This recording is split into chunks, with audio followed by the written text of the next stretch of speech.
is my fourth meeting in a row coming to speak on behalf of my dogs who are at some level mixed with pit bull. Being that it's the first meeting in 2014, I wanted to go over basically the 2013 overview of breed-specific legislation and also the dog-related fatalities that we had in 2013. There were actually 39 municipalities in 2013 that either repealed or rejected outright breed-specific legislation.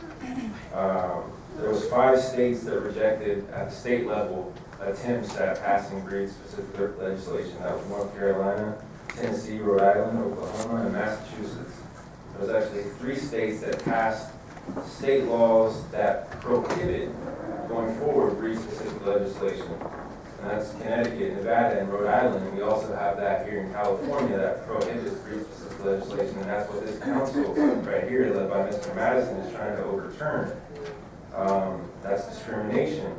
So as we all praise each other and we say how good,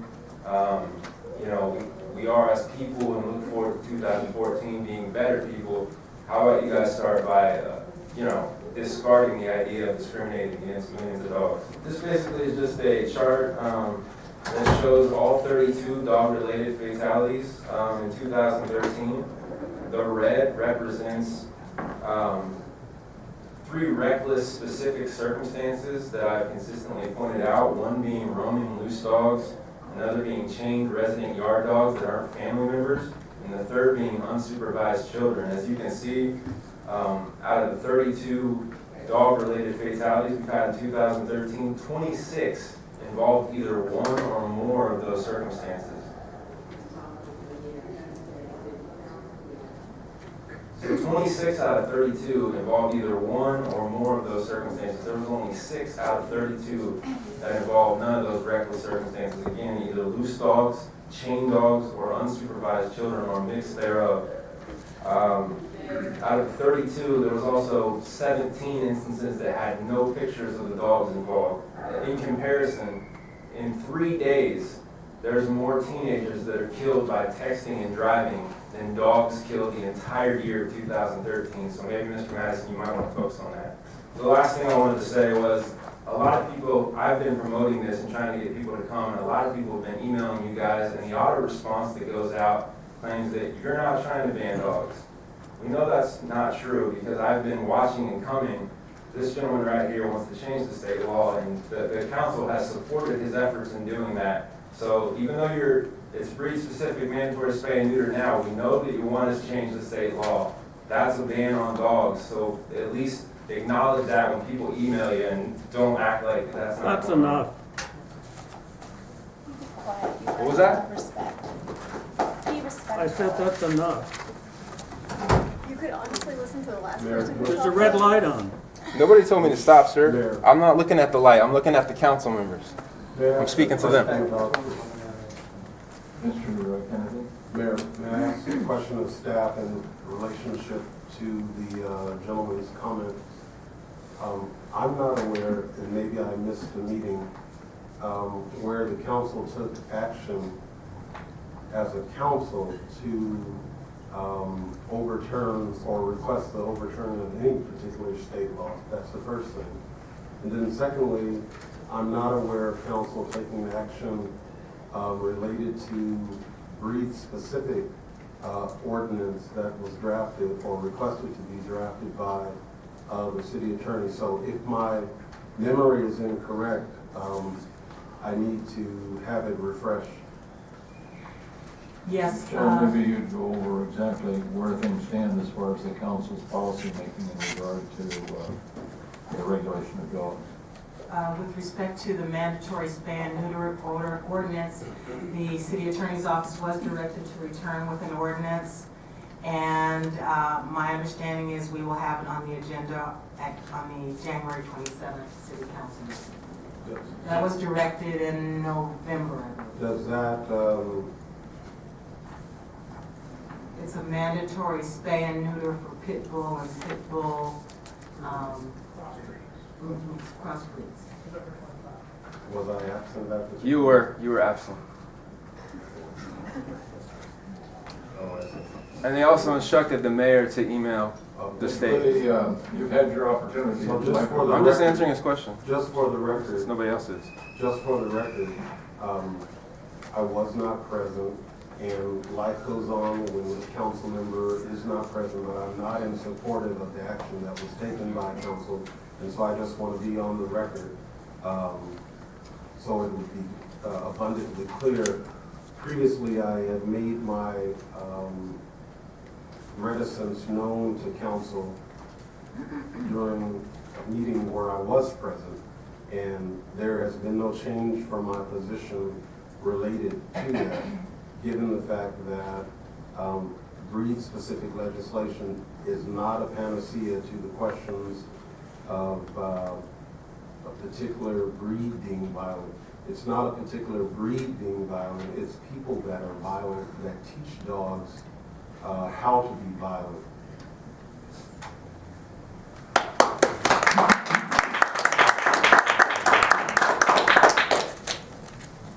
Mr. Madison? Mayor, just while Josh, and Josh, I do respect your opinion. Sorry. And I know I responded to some of your emails and letters.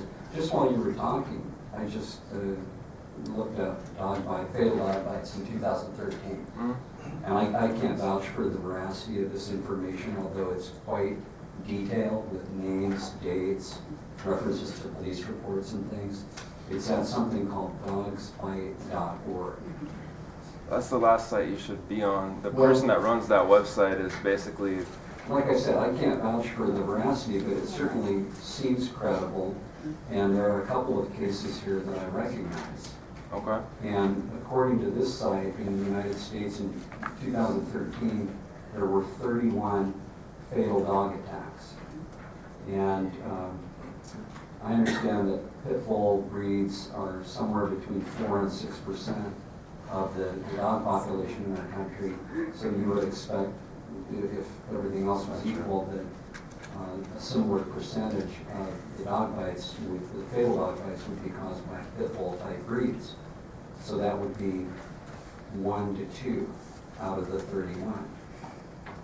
In fact, according to this site, 27 out of the 31 fatal attacks were caused by pit bulls.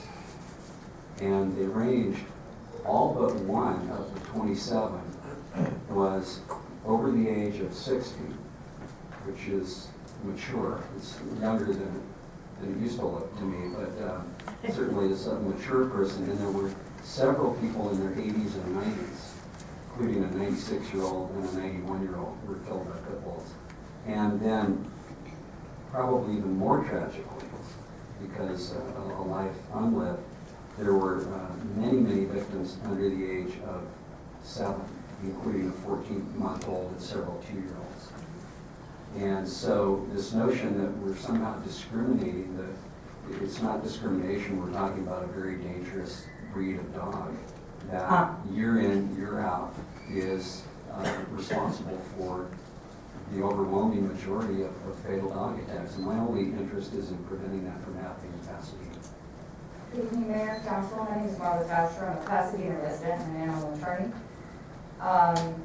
This proposed legislation is very, very concerning to me. It really is nothing more than racial profiling for dogs. First of all, you have huge problems in identifying breeds. Nobody can, just by sight, accurately determine what a breed is. Could you tell what breed I am? Could anybody look at me and say that I am a certain breed? You can't do that with humans any more than you can with dogs. It's ridiculous to think you can do that by sight. So that's one problem. Where they have had breed-specific legislation, and this is nothing more than a backdoor way, this proposed breed-specific mandatory spay-neuter is, Mr. Madison has made very clear that he would like to have an outright ban on pit bulls. It won't solve the problem. It's going to be, in the 90s we had Rottweilers, before that it was Dobermans. People would just switch dogs. The problem is not the dogs, it's the people who own them. In fact, I've lived in Pasadena for about 8 months now. And so far I've been jumped 4 times. My dogs and I have been attacked 4 times by dogs in our neighborhood. By a Shih Tzu, a Maltese, a Chihuahua, and a mixed breed dog that is not a pit bull. And all of them were very aggressive. It wasn't like they were coming to greet.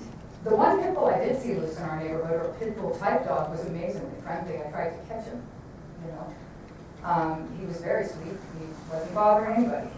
So you can't determine, I mean, saying that a pit bull is more aggressive than another dog is sort of like saying, well, white people have a propensity to commit more crimes, they tend to be serial killers more often, so maybe we should have breed-specific or racially specific murder laws. Those would be stricken down as unconstitutional almost immediately, and it's really not that much different with dogs.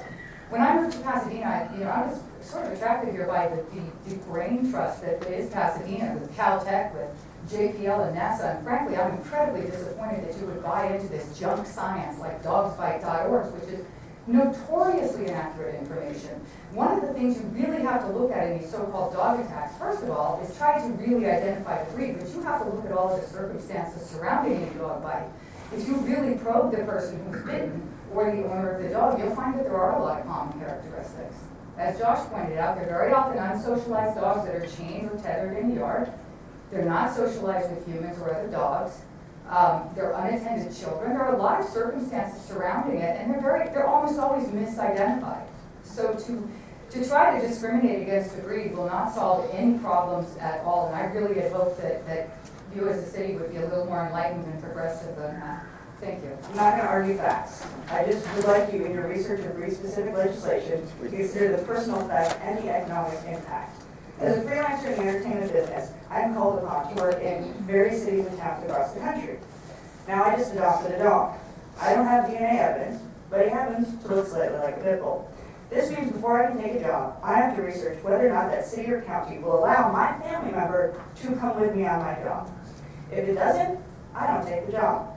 But I'm okay with that, because I don't want to contribute to a community that, or even an economy that believes that what my dog looks like determines his personality. You're making this law because you have a fear founded in these statistics, which sometimes come from very biased sources. But I have a fear too, that someone's going to harm my family member, not because he did something, but because they fear him. As I drove from California to Massachusetts for the holidays with my dog, I had to track which cities and towns had breed-specific legislations. Those that did, I did not get a hotel room, I did not stop for gas, I didn't even get a snack. Because it's not just the law that I'm fearing. If you create this, you're perpetuating the fear. You're telling people there's something inherently wrong with someone that I love because of what it looks like. You're creating a fear that perhaps someone didn't even have before. And by creating that fear, you make me fear your community. Fear makes people do drastic things.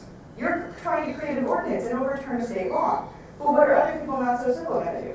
Shoot my dog? Poison him? You want pit bulls eradicated. You've made that clear.